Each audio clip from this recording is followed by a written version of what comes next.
Bienvenidas y bienvenidos a Punto Género. Hoy en el programa vamos a hablar de una enfermedad crónica que solo afecta a las mujeres y que se conoce muy poco y genera infertilidad. Se trata de la endometriosis, ahí me salió bien, de la endometriosis. ¿Y por qué vamos a hablar en este programa de una enfermedad crónica? Porque se está impulsando, la diputada Jimena López del Frente de Todos, está impulsando dos leyes. Una para generar conciencia y otra para que se incluya esta patología dentro del programa médico obligatorio para hacer la cobertura de los tratamientos. Vamos a estar hablando con una mujer que hace bastante tiempo tiene esta enfermedad y cómo la ha afectado, para conocer un poquito más y correr estos velos. Y no solo de este tema vamos a hablar hoy en Punto Género, también vamos a hablar del falso síndrome de alienación parental, el famoso SAP, que parece que todavía la justicia lo quiere aplicar y que afecta y vulnera los derechos de niñas y niños. Pero arrancamos primero con endometriosis. ¿Escuchaste hablar alguna vez de esta enfermedad? Ahora vas a conocer todo.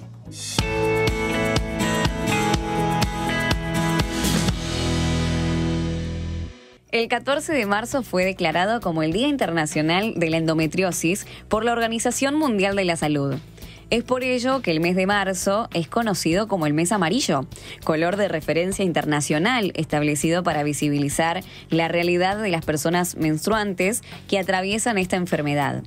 Durante ese mes, distintas organizaciones realizan acciones para dar a conocer esta enfermedad y las dificultades que tienen que atravesar quienes la padecen, como así también concientizar a la población en su conjunto. Entre las organizaciones de nuestro país se encuentra Endohermanas Argentina, mujeres autoconvocadas con endometriosis, compuesta por un grupo de mujeres pacientes de endometriosis que desde noviembre del 2017 se manifiestan para solicitar una ley que ampare sus derechos a una salud sexual digna e igualitaria. La endometriosis se define como la implantación y el crecimiento benigno de tejido endometrial fuera de la cavidad uterina, como por ejemplo en el pélvico y en los ovarios. Y se estima que existen alrededor de 1 millón de mujeres afectadas y diagnosticadas con esta enfermedad. Si bien es la segunda patología ginecológica más frecuente del mundo, se encuentra subdiagnosticada. Esto se debe a la falta de información respecto a la enfermedad, la dificultad de detectarla en el examen pélvico, las dificultades de acceso a la salud de las mujeres con mayor vulnerabilidad y en especial a la falsa concepción pública en relación a que el dolor en la menstruación es normal. Esta aceptación de normalidad del dolor durante la menstruación puede generar la ausencia de consulta especializada y por ello el transcurso de varios años hasta que la endometriosis sea diagnosticada.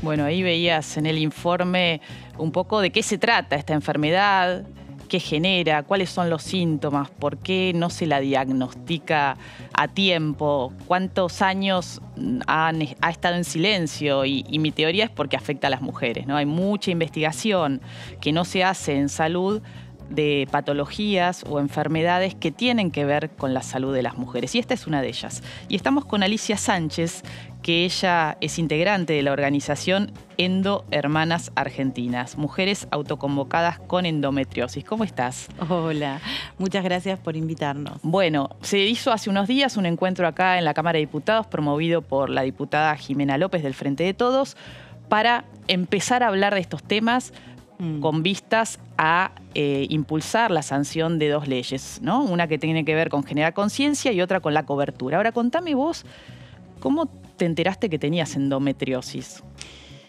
Mira, me enteré a los 44 años recién, muy tarde, para mí muy tarde, porque sufrí dolor toda mi vida durante la menstruación y bueno... ¿Y qué te decían? ¿Vos tenías dolor? ¿Y qué te decían? ¿Se lo consultabas a alguien o era algo que vos creías que tenías que aguantarte? Bueno, en principio pensás que sos una de las no afortunadas, porque ves que muchas amigas tuyas o compañeros no padecen, o tal vez no lo dicen, y entonces pensás que no diste con la fortuna de que tengas 2 días de menstruación y después estés libre, ¿no? O sea, las menstruaciones son abundantes, son dolorosas, son incapacitantes, y esto comienza, es muy importante esto, comienza cuando con tu primer menstruación. No es que empieza en la adolescencia. Mucho después, claro. Entonces, eso afecta muchísimo también en la educación. O sea, nosotros vamos a, en el colegio, digamos, en tus relaciones ya de niña, de adolescente. Bueno, pero te vas acostumbrando. Claro. O sea, porque... ¿Te dijeron alguna vez que eras como una exagerada?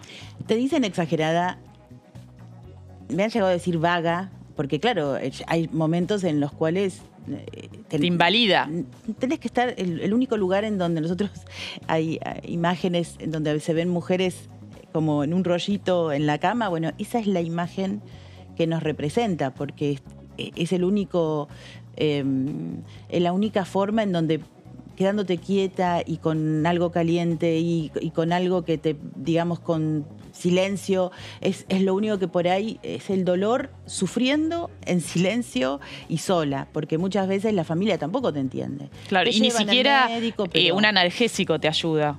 los analgésicos librados y demás no te hacen nada. No te hacen nada, esa es la realidad. Lo que pasa que, bueno, en algún momento nos hacen creer que son cosas que pueden apaciguar el dolor, pero no es así. Y en realidad apaciguar el dolor sin encontrar la causa tampoco está bueno. Claro. Entonces, he ido todas, la experiencia es ir a muchos ginecólogos y ginecólogas y que te digan cualquier cosa. No solamente mi experiencia, sino a lo largo de estos 5 años de lucha, he escuchado cosas que en mi vida hubiera pensado que un médico, un profesional puede decirle a una mujer. Yo también he padecido algunas cuestiones, estos de decirte por ahí, bueno, cuando seas madre o cuando tengas relaciones, se te va a pasar. La realidad es que estos médicos o no saben nada, o no les interesa, o son poco empáticos, o están dentro de este sistema machista que no nos deja disfrutar nuestra sexualidad. Porque es verdad que es una enfermedad que en un gran porcentaje genera infertilidad, pero no es el punto que nos interesa justamente tratar. Sí, por supuesto nos interesa cuando la mujer quiere ser mamá. Claro. Pero antes queremos vivir una vida digna. Claro. Entonces, calidad de vida. Calidad de vida. Y te afecta en tu sexualidad, claro, también. Calidad de vida sexual también. Claro. Ayer hablábamos de eso en el Congreso, porque citamos a una sexóloga también. Fue una charla interdisciplinaria y en esa charla lo que nosotros necesitamos que también se entienda y que creemos que por eso está tan, digamos, ni siquiera conocida la enfermedad, hasta nos cuesta decir el nombre y demás, cuando el endometrio es algo que todas sabemos y hasta estudiamos en el colegio, pero sin embargo nos cuesta hasta decir la palabra de la enfermedad. Pero afecta porque en nuestras relaciones sexuales sufrimos mucho dolor. Claro. Y también debe dar vergüenza decirlo, ¿no? Da vergüenza decir todo. Yo lo puedo hablar ahora, a mis 54 años, un poco más, pero no solamente por la vergüenza que genera por lo cultural, por lo social, sino también porque son cuestiones muy íntimas. Claro. ¿Por qué tenemos que ir contándolo también? Tenemos que ir contándolo. Nosotras lo contamos porque militamos esta enfermedad y porque encontrando, porque en el camino nos encontramos con muchas otras luchas. Claro. Que teníamos que dar. ¿Y cómo se forma Endohermanas? Primero, ¿cuándo vos te diagnostican? Decís a los 44 años, sí, pero estuviste recorriendo consultorios por un lado y por el otro. Fue tan simple mi diagnóstico que da bronca. ¿Encontraste a la persona que había estudiado? La persona, sí, o que fue empática, o que fue el que le interesó, porque algunas veces en realidad lo que hacen es no decirte que tenés la enfermedad y te dan anticonceptivos. que hacen que la enfermedad no siga avanzando. Que no está mal, pero está bueno que sepamos también lo que padecemos. Algunos médicos, a lo que íbamos era que cuando a mí me diagnostican, a los 44 años, me diagnostican con una ecografía.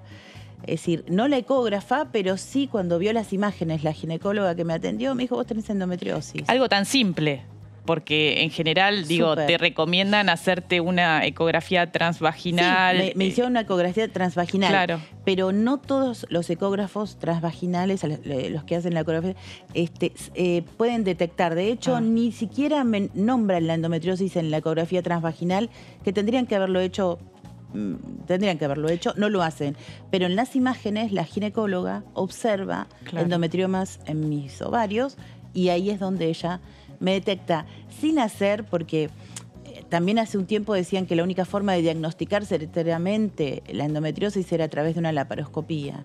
Hoy sabemos que no es necesario ni siquiera hacer una resonancia. Si realmente tuviéramos los protocolos necesarios para que los ecógrafos dijeran, esto no lo digo yo, sino que hace muy poco un médico español que es un experto en endometriosis lo anunció, que si hubiera protocolos exactos, digamos, y que fueran cumplidos por las ecografías transvaginales, podríamos detectarlo simplemente con una ecografía transvaginal. Y acá la doctora María Ángeles Gómez, que es una experta en imágenes, también lo avala. Entonces, en realidad es nada más que ponernos de acuerdo en algo simple. Sí, yo insisto en esto, ¿no? Que es muy importante para pensarlo. Esto no se diagnostica, o hay mujeres que pasan años como Alicia recorriendo consultorios y sufriendo, sobre todo, sufriendo en su vida cotidiana, teniendo una mala calidad de vida, una mala calidad de vida sexual tan importante, ¿no?, en la vida de cualquier persona, porque afecta solo a las mujeres. Entonces, durante mucho tiempo no se estudió. A la ciencia no le interesó, porque afecta solo a mujeres. Y contame de endohermanas, ¿cómo se juntaron las endohermanas? Mira, nos juntamos sin llamarnos nada. O sea, ¿Cómo empezaron a encontrarse? Nos encontramos por una situación trágica. Nosotros lo contamos, sabemos que por ahí algunas chicas se pueden inquietar, pero hay que decirlo. Nosotros en realidad nos juntamos en una página de Facebook, no era ni siquiera página, es un grupo de Facebook.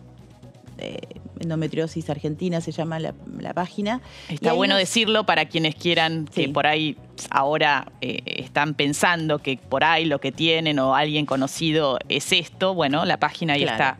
Es un grupo cerrado, en donde nos sentimos libres de contar lo que querramos. Y ahí conocimos una chica que se llamaba Julián Monacid, y un día nos cuenta que de su provincia, porque esta hay una realidad que hay que decir, nosotras padecemos esto de andar peregrinando de médico en médico, pero lo que hemos encontrado en las provincias, en los pueblos, en las ciudades, y no en otras provincias, acá mismo en Buenos Aires también, ¿no es cierto? En pueblos pequeños, en donde a veces no tienen ni siquiera un ginecólogo o un médico estable. El padecimiento de las mujeres y el silencio es terrible, porque a veces hay como mucho más vergüenza, porque el pueblo es chico y que se enteren de lo que tengo no está bueno y qué sé yo. Entonces hay mucho padecimiento en ese sentido. Y esta chica era de un pueblo, de una provincia, y se fue a operar a otra provincia con mucho esfuerzo, pidiendo préstamos y qué sé yo. Se opera. Ella, pero claro, diagnosticada muy tarde, maltratada, la enfermedad había avanzado muchísimo sobre su cuerpo, y si bien es una enfermedad benigna, cuando esta enfermedad va tomando las lesiones a otros órganos, entonces ya entra en juego otra cosa, ¿no? Y bueno, Julie se operó para ser mamá. No podía ser mamá, y su estado muy, digamos, avanzado de la enfermedad sobre sus intestinos hizo que se hiciera una fístula en su colon y falleció de una septicemia generalizada. Tremendo. Ella estuvo, más o menos estuvimos 20 días leyendo los partes médicos de que su esposo nos enviaba porque sabía que éramos un grupo de contención. Pero fue, lo de Juli fue un manotazo. Un mazazo. Sí, un manotazo duro. Y dijimos, no, esto no lo podemos permitir más. No podemos permitir más, tenemos que hacer algo. Claro. Y nos juntamos a un mes de su fallecimiento, el 27 de noviembre del 2017. Ella falleció un 27 de octubre del 2017. Nos juntamos un montón de mujeres cansadas, de otras provincias también. De otras provincias lo hicieron simultáneamente, en Córdoba, por ejemplo, Santa Fe. Y dijimos, bueno, hasta acá. En ese momento nos acompañó un solo ginecólogo.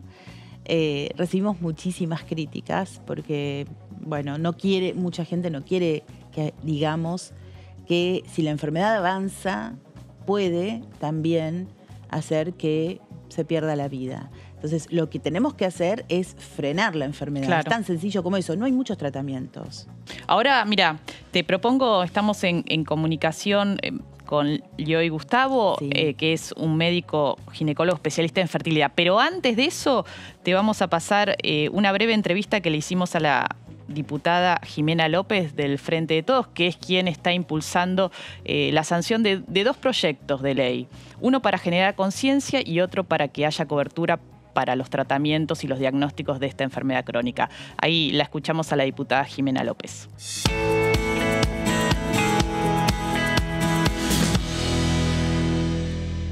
Estamos en el desarrollo del primer Congreso Interdisciplinario sobre endometriosis con una multiplicidad de profesionales de distintas disciplinas que vienen a hablar sobre endometriosis y la importancia de que esté como tema en la agenda legislativa.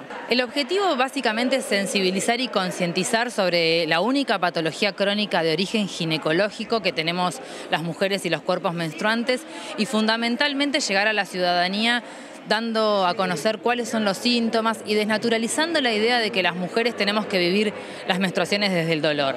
Para eso, con Endohermana, justamente que es una asociación de pacientes que trabaja en todo el país, presentamos dos proyectos en la Cámara, uno que tiene que ver con el etiquetado de productos de gestión menstrual y analgesia de venta libre, en esto para poder reconocer bajo el hashtag Si duele no es normal, que llamemos a la consulta médica con un médico o una médica, pero una profesional de la salud, para poner en conocimiento el dolor intenso o el sangrado más días de lo que tiene que estar, y fundamentalmente para que la analgesia de venta libre no cubra determinados cuadros que en el largo plazo terminan dilatando mucho la llegada a un diagnóstico certero. Eso por un lado. Y por el otro lado, el segundo proyecto que se presentó tiene que ver con la inclusión de la endometriosis en el programa médico obligatorio como patología crónica ginecológica de tipo benigna, pero que genera consecuencias en el largo plazo, para que haya una cobertura al 100% de las prácticas, tanto quirúrgicas como de exploración, que se tengan que realizar las personas. Desde ese lugar estamos trabajando, queremos que llegue a ser ley, hace muchos años que se discute y hoy particularmente, el 14 de marzo, se celebra el Día Internacional de la Endometriosis.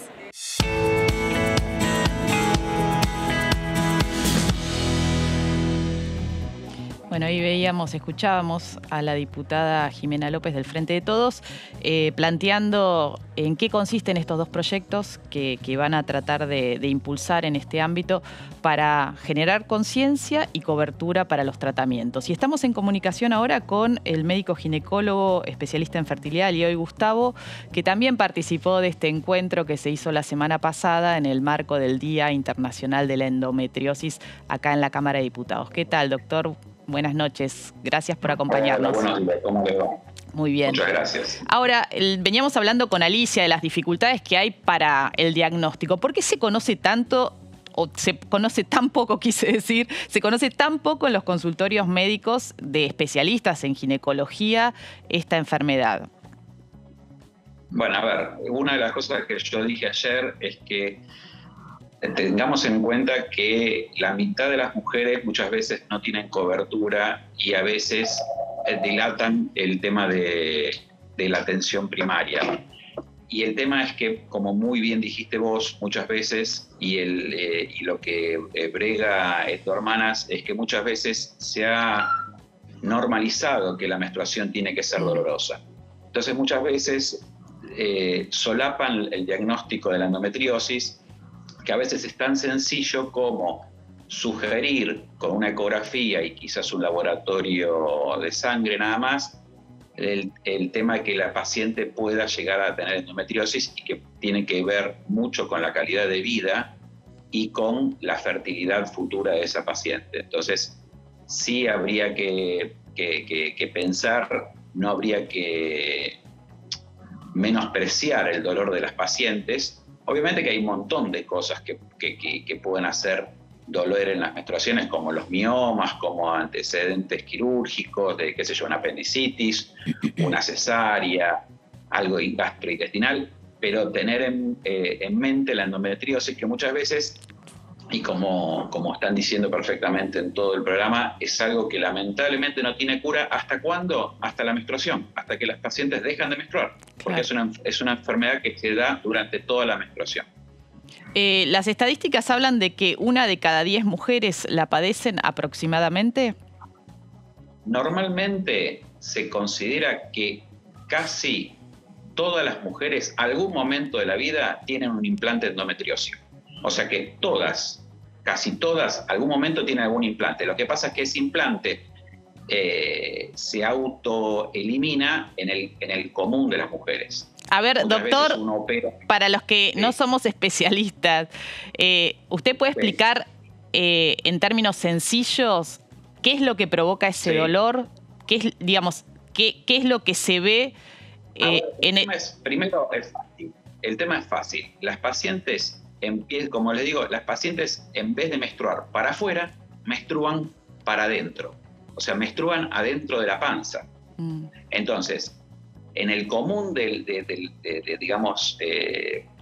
las mujeres no pasa nada, pero hay veces, como ayer explicaba muy bien la doctora Barañao, las células de las pacientes que son más propensas o que generan endometriosis no pueden eliminar fácilmente las células que se implantaron adentro de la panza de la paciente. Como esas células se pegan en tejidos internos de las pacientes, así como los intestinos, en esas pacientes hay trastornos gastrointestinales, implantes sobre nervios de las pacientes que le empiezan a generar dolores. Aparte, el sistema inflamatorio del abdomen de la paciente empieza a generar adherencias, como una cicatriz, y eso va cronificando los dolores. En sí ese es el motivo del dolor. Y obviamente, ¿cuál sería el tratamiento? Es intentar que la paciente no menstrue. Por eso es, como decía bien Alicia, le dan anticonceptivos para sacárselas de encima y está bien, es un tratamiento, pero postergarían el diagnóstico o un tratamiento quizás más efectivo. Doctor, ¿y esto se estudia en la Facultad de Medicina cuando se hace una especialidad en ginecología y obstetricia? ¿Hay un capítulo que dice endometriosis? No, sí. La endometriosis es una de las patologías más frecuentes, benignas, de ginecología, obviamente. Es tema de examen, o sea, endometriosis es como preguntar en economía el cambio del dólar, o sea, es algo. ¿Y por qué entonces? ¿Por qué entonces mujeres como Alicia han deambulado durante tantos años, y que no es la única, tratando de encontrar qué le pasaba, un diagnóstico frente a esos dolores tan invalidantes que tenía cada mes, ¿no? Pensemos que esto sucede cada mes que la mujer menstrua. Bueno, eso también lo que yo ayer estaba comentando es que a veces faltan ecógrafos de alta definición, ecografistas, porque el ecógrafo es lo mismo. Si a uno que no sabe manejar le dan una Ferrari, por ahí alguien que es a Fangio le dan un fitito y le gana la Ferrari. El tema también es quién hace las ecografías, los laboratorios de alta definición, los laboratorios de sangre de alta complejidad, que a veces, de hecho no es a veces, no se consiguen en el común de los centros. Y obviamente estar en la pesquisa y no solamente sacar, el problema del dolor menstrual o la congestión pelviana y hacer un diagnóstico diferencial, que muchas veces por estar abarrotadas las guardias o abarrotados los consultorios de atención primaria, menosprecian el dolor. Entonces, bueno, listo, resuelven el dolor, pero no resuelven el diagnóstico del dolor. Es lo mismo que muchas veces les doy el ejemplo de decir, mira, vos tenés una mancha de humedad y a veces pintás arriba de la mancha de humedad, pero no solucionás la humedad. Hay que buscar el problema, no el tapar el síntoma. Eso es lo que muchas veces pasa. Quizás en el afán de darle una definición, de arreglarle el problema de la paciente, le dan un tratamiento que resuelve temporalmente eso, pero no realizan el diagnóstico del por qué. Bueno, muchísimas gracias, doctor. Esperemos que entonces este debate empiece acá en el ámbito legislativo, prospere y se pueda lograr tener esta legislación que por lo pronto ayude a generar conciencia y a que las mujeres no se tengan que bancar estos dolores tan profundos Una cosita nada más, como bien dijo Alicia, el tema de la calidad de vida que yo siempre ayer estaba comentando es muy importante, y también, como dijo Alicia, el tema de la fertilidad. Hay que tener en cuenta que las pacientes que vienen al consultorio de fertilidad, del cual yo estoy como jefe, y que vemos casi 1 de cada 10 tienen endometriosis, pero las pacientes de fertilidad te diría que es 1 cada 4. Claro. O sea, es casi la mitad de las pacientes con fertilidad tienen asociado a endometriosis. Entonces es recontra importante las pacientes que quieran tener familia, o sea que es muy importante la enfermedad. Bueno, muchísimas gracias, doctor, por la información y por clarificarnos sobre este tema. Gracias. Alicia, ¿sabes qué te quería preguntar para ir cerrando? Uh-huh. ¿En qué te ayudó encontrarte en Endohermanas con otras mujeres que habían atravesado el mismo proceso que vos, ¿no? En la búsqueda de qué era lo que te pasaba cada mes que tenías estos dolores. En principio, saber que no estaba loca, ni era una cuestión psicológica, ni tantas de las cosas que te dicen, ni que necesitaba tener una pareja o ser madre si es que no lo quería hacer, para tener salud. O sea, había algunas cosas que tenía que desandar para poder pararme en un lugar más sano también mentalmente, ¿no? Así que en principio eso, decir a esta le dijeron lo mismo, a esta le pasó lo mismo, entonces yo no estoy tan mal. Y si ya somos 10 que nos pasa lo mismo, y si ya somos 20, somos 300, entonces esto no estoy tan mal, digamos, ¿no? O sea, sentir que no estás equivocada, que no sos un bicho raro, colabora mucho a poder vivir un poquito mejor como persona, ¿no? La vida. Y después, por supuesto, la contención y demás. Para mí, Endohermanas, cuando nosotros fundamos con un grupo no solamente de acá de Buenos Aires, sino también de Córdoba, juntas fundamos Endohermanas Argentina, quisimos darle esa determinación de sororidad y de abrazo a la mujer que está sola. Sabemos qué era lo que le estaba pasando a esas mujeres y queríamos de alguna forma que ellas se sientan así como, acompañadas claro. Y demás. Y también darles espacio, ¿no? El doctor Lioy nos acompaña muchísimo cuando hay chicas que no saben qué les pasa, y también tenemos muchas chicas del sistema público, del sistema privado, con situaciones muy complejas, que además, como al no estar esta enfermedad del PMO, esto también quiero decir, es programa médico obligatorio, o sea, que no te cubre. No cubre, está implícito, como dicen, pero al no estar explícito... A veces te ponen trabas en las prepagas. A veces es siempre. De hecho, él hace, no tampoco, hace 2 años creo, si no me equivoco, el Mirena, que es un DIU específico para la endometriosis, lo empezaron a cubrir. Lo empezaron a cubrir no solamente el DIU, sino también la colocación. En general, todas las chicas tienen que recurrir a la Superintendencia de Salud. Hacer el trámite y el reclamo. Y no se dan una idea lo que es para una mujer que está padeciendo una enfermedad, que es incapacitante, que es crónica, que es además humillante, porque nuestra enfermedad básicamente es humillante por muchas cosas que uno padece y no solamente socialmente, sino también a veces familiarmente. Todo eso, además, tenés que hacer trámites para que te rechacen todo el tiempo, es terrible. Contanos dónde se pueden encontrar otras mujeres o personas menstruantes que tienen esta problemática, esta patología, esta enfermedad crónica, o por lo menos sospechan que puede ser, ahora que te escucharon. ¿Dónde las pueden encontrar? Nosotros estamos en todas las redes sociales como Endormanas Argentina. Hay agrupaciones, esto quiero decirlo porque me parece maravilloso lo que está pasando, hay agrupaciones en toda la Argentina, salvo en 2 provincias, incluso en ciudades particularmente también de algunas provincias. Hay varias agrupaciones, federalmente estamos como cubiertas de mujeres que pueden acompañar y sostener a otras mujeres que padecen esta enfermedad o que, como decía el doctor muy bien, puede ser que no sea endometriosis, pero que igual están sufriendo y que nosotros las podemos acompañar. Si son de una provincia diferente, no importa, nos contactan y nosotras le hacemos el contacto con otras agrupaciones, porque así trabajamos. Bueno, muchísimas gracias, Alicia. Ahí está. Hablamos un montón de este tema de la endometriosis, porque hay que hablar.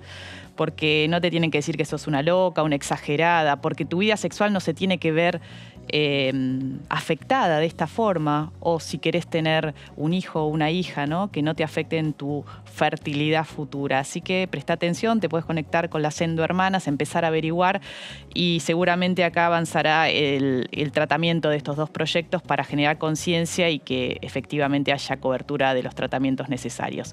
Nosotras y nosotros nos vamos a una pausa y ya volvemos con más Punto Género. No te vayas.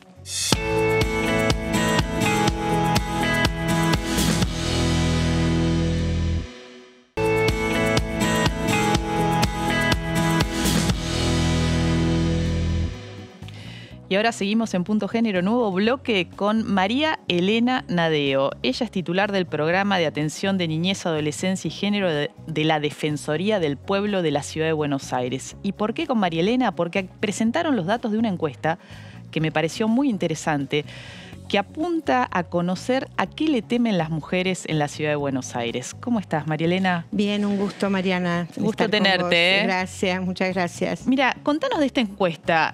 Primero, ¿dónde se hizo y cuáles son los datos más interesantes que les parecen a ustedes para destacar?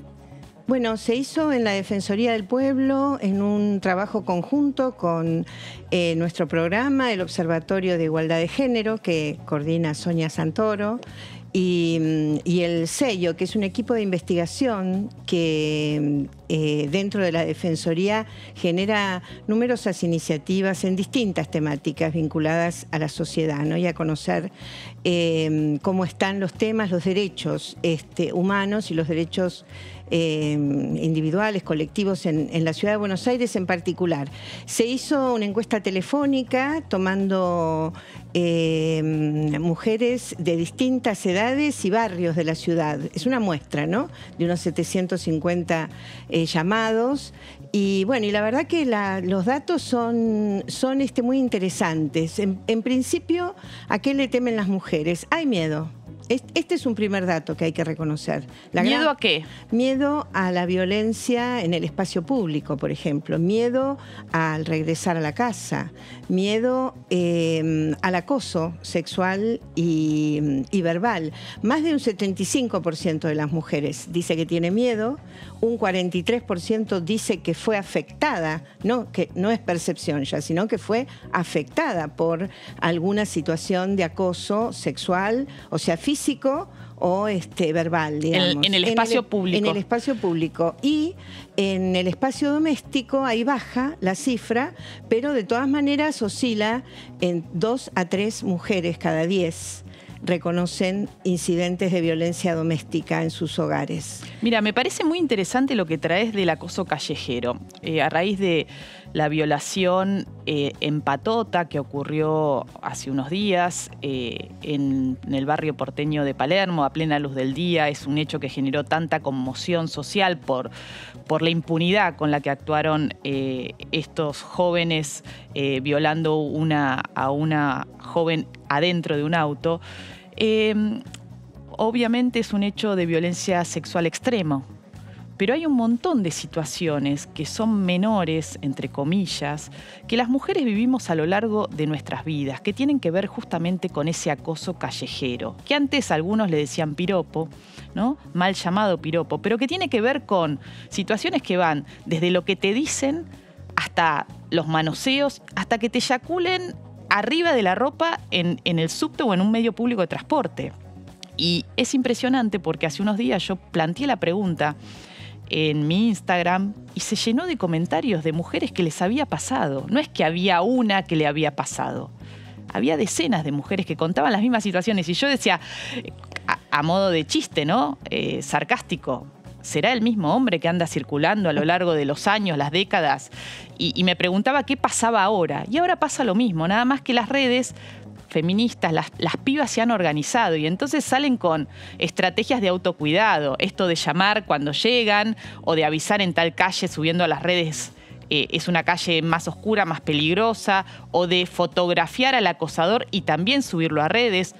Incluso me contaba Claudia Corol, que es una educadora popular, que lo que le pidieron en un taller incluso fue que nos enseñen a gritar para poner freno a esas situaciones en la calle, porque te paralizan y no te sale la voz, ¿no?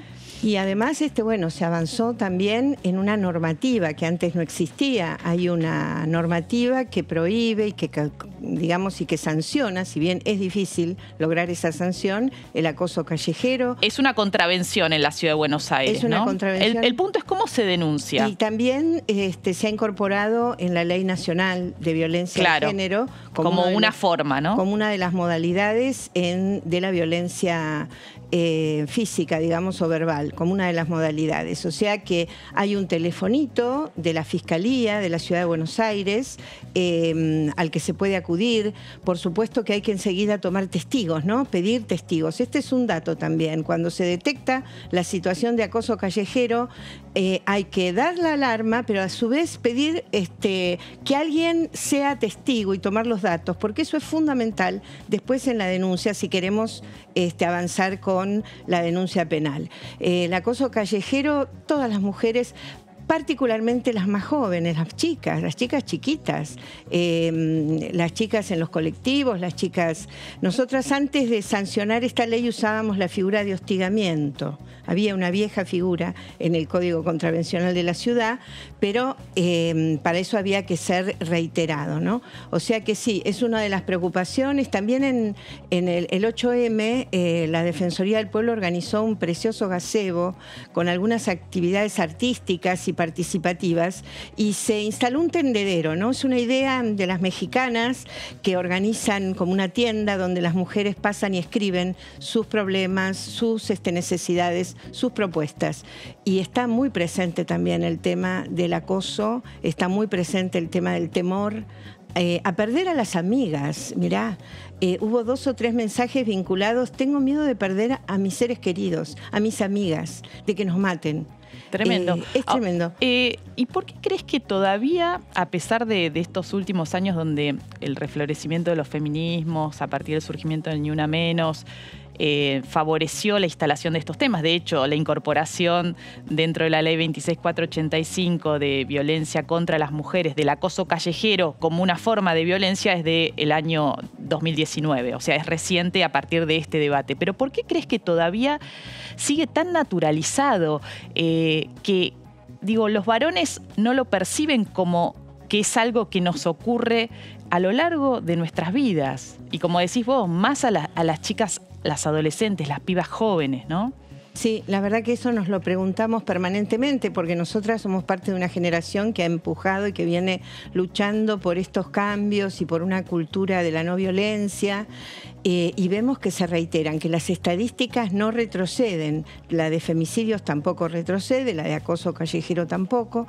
Tiene que ver, me parece, y en esto hay algunos estudios muy interesantes, que la violencia de género es parte del sistema de opresión, es parte de una estructura de violencia que se reproduce, que se sigue reproduciendo. Las nuevas generaciones, los chicos jóvenes, lamentablemente, reproducen estos mandatos culturales que son parte de una estructura social que confronta y que subordina al género femenino, que subordina a los trabajadores, que subordina a los colectivos de los pueblos originarios, ¿no? Cuando hablamos en los feminismos, ahora hablamos mucho de la interseccionalidad, o sea, de que nuestra lucha es una lucha global, es una lucha que no es solo por el reconocimiento de los derechos de las mujeres y diversidades, sino es una lucha por una sociedad sin digamos, donde se eliminan las distintas formas de opresión y de explotación.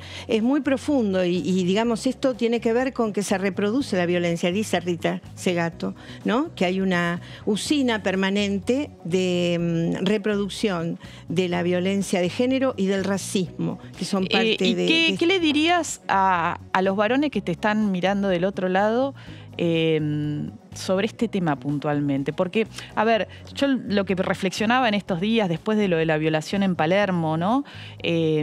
Obviamente el repudio generalizado y la conmoción es grande cuando uno ve un hecho, además con el video, ¿no? Filmado, y esa impunidad.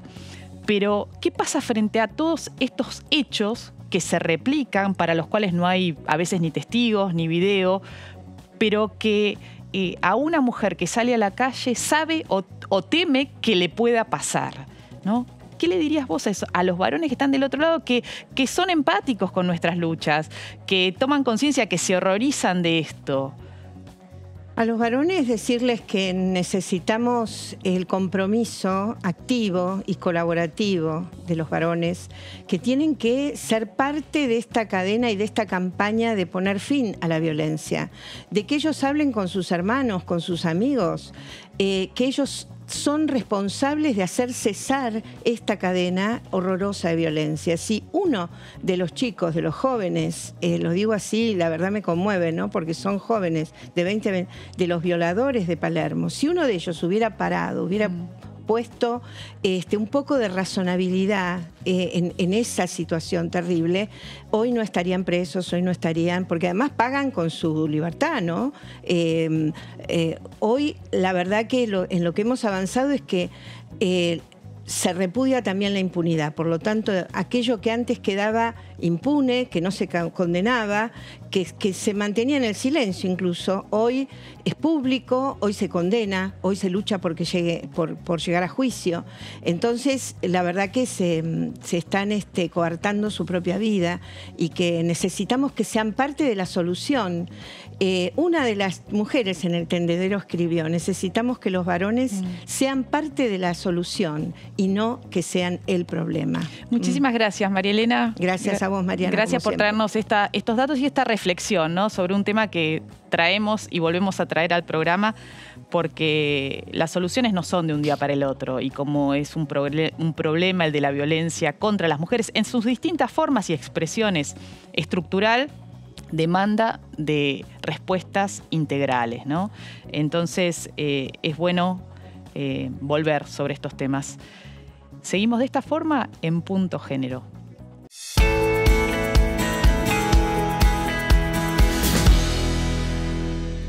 El gobierno alertó sobre la aplicación del llamado síndrome de alienación parental, el SAP, para desestimar denuncias de abuso sexual en la infancia. Advirtió que es una falacia carente de rigor científico. Produce severas afectaciones a los derechos de los niños, niñas y adolescentes. Lo hizo a través de un pronunciamiento que lleva las firmas del Secretario Nacional de Niñez, Adolescencia y Familia, Gabriel Lerner, junto a otros funcionarios de alto rango, como el viceministro de Justicia, Juan Martín Mena y más de medio centenar de especialistas en niñez de UNICEF, organizaciones de la sociedad civil, ámbitos académicos y de investigación, y periodistas y comunicadoras. Mediante el falso síndrome se pretende colocar un manto de sospecha sobre los dichos de los niños o niñas que declaran ser víctimas de violencias, alegando falsamente que los mismos no hacen más que repetir discursos inculcados por otra persona adulta, generalmente la madre, que le habría metido en la cabeza que tiene que acusar falsamente al otro adulto. Desde este argumento, todos o la inmensa mayoría de las niñas y niños actuarían manipulados o manipuladas y todas o la inmensa mayoría de las mamás serían manipuladoras inescrupulosas, advierte la declaración. Y señala que se usa el SAP para forzar revinculaciones con padres denunciados por abuso sexual infantojuvenil, por ASI, al tiempo que las madres de estos chicos y chicas son inescrupulosamente demonizadas.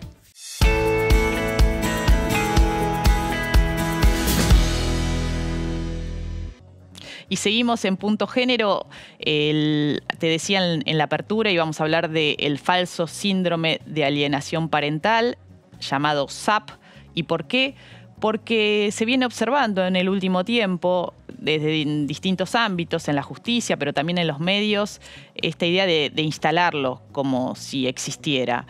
¿Escuchaste hablar alguna vez de qué se trata el SAP? Bueno, estamos en comunicación con Nora Schulman. Ella es directora ejecutiva del Comité de Seguimiento de la Convención de Derechos del Niño y de la Niña y viene trabajando hace muchos años, Nora, contra este SAP que afecta los derechos de las niñas y los niños. ¿Cómo estás, Nora? Buenas noches. Bien, querida, ¿cómo te va? Tanto tiempo. Bien. ¿Podés contar brevemente de qué se trata el SAP para alguien que no lo escuchó nunca? Mira, el SAP es llamado síndrome de alienación parental. Fue creado por una persona que estaba loca, digamos, venía de la guerra y estaba muy afectada en sus facultades mentales, ¿no? Y entonces empezó a inventar una teoría, un señor que se llamaba Gardner, que empezó a inventar una teoría terrible, porque no es solamente el SAP, sino que él hablaba en su teoría de los abusos con menores de edad y de tener relaciones sexuales con menores de edad como algo absolutamente natural. Y otras cosas más que tenían que ver con lo que se llama la teoría de la reparación, donde pensaba que el niño, la niña que estaba pasando esa situación, debía sacarla del lugar donde estaba viviendo para introducirle otros conceptos en la cabeza, ¿no? A ver, espera que hay un ruido. A ver, que había ahí un ruido en la línea y se te escuchaba mal. A ver, para apuntar, que tenemos poquito tiempo, sí. Lo que apuntan quienes dicen que existe el síndrome de alienación parental es a señalar que cuando hay una denuncia, sobre todo de abuso sexual, contra un progenitor, la mamá de alguna forma le lava la cabeza al niño o a la niña para que acuse al padre cuando no existe una denuncia real. Es decir, como que hay un lavado de cerebro para que esto no exista, para que se denuncie al progenitor que no convive. Ahora, lo más grave de todo esto es que esto no se utiliza solamente con esta teoría de un loco y de unos padres que se ponen violentos con esta situación, sino que se utiliza mucho en los ámbitos judiciales. Los jueces y juezas de familia se toman de este síndrome de alienación parental, que no lo llaman así ahora, lo llaman impedimento de contacto, lo llaman... Memorias implantadas, puede ser que se diga, que se hable de memorias implantadas. Sí, memorias implantadas, memorias que los ubican a los chicos en una posición muy difícil. Padres, abuelas, todo lo que tiene que ver con estas denuncias que se hacen. No son denuncias falsas. Si vos mirás estadísticamente, de estas denuncias falsas hay 1, 2 o 3. Los demás son violentos, son abusadores, son gente que molesta y perjudica no solo a los niños, sino a las madres protectoras. ¿Y por qué crees, Nora? Esto es un tema de niños. ¿Por qué crees que todavía, sabiendo y se han pronunciado en los últimos años desde la dirección de, digamos, distintas entidades vinculadas a la salud pública? Incluso hubo un pronunciamiento muy fuerte hace 2 años de las máximas autoridades a nivel de niñez acá en el país en relación a alertar que es un falso síndrome. ¿Por qué crees que se sigue aplicando, que en programas de televisión o en publicaciones se sigue hablando como si fuera un síndrome real? Mira, porque los padres que están pasando por esta situación convencen desde esta mirada adultocéntrica y desde esta mirada antigua que el niño, si no tiene un papá y una mamá, y aunque se lleven mal y aunque estén enojados y aunque el padre haya abusado tanto sexualmente como de forma violenta con los chicos, se sigue usando porque es esta medida adultocéntrica, ¿no? De mirar a los chicos desde los adultos y no desde lo que los chicos quieren. Bueno, Nora... Entonces, no se los llama a los chicos para declarar, no se los escucha. Entonces el chiquito está tironeado entre 2 situaciones en las cuales, si vos escuchás en tribunales, por ejemplo, yo no quiero verlo a mi papá, no me interesa verlo, y nadie lo escucha. El chico habla y nadie lo escucha hasta que logra tener estados físicos y emocionales que le van a durar toda la vida. Nora, muchísimas gracias. Muchas gracias por la comunicación.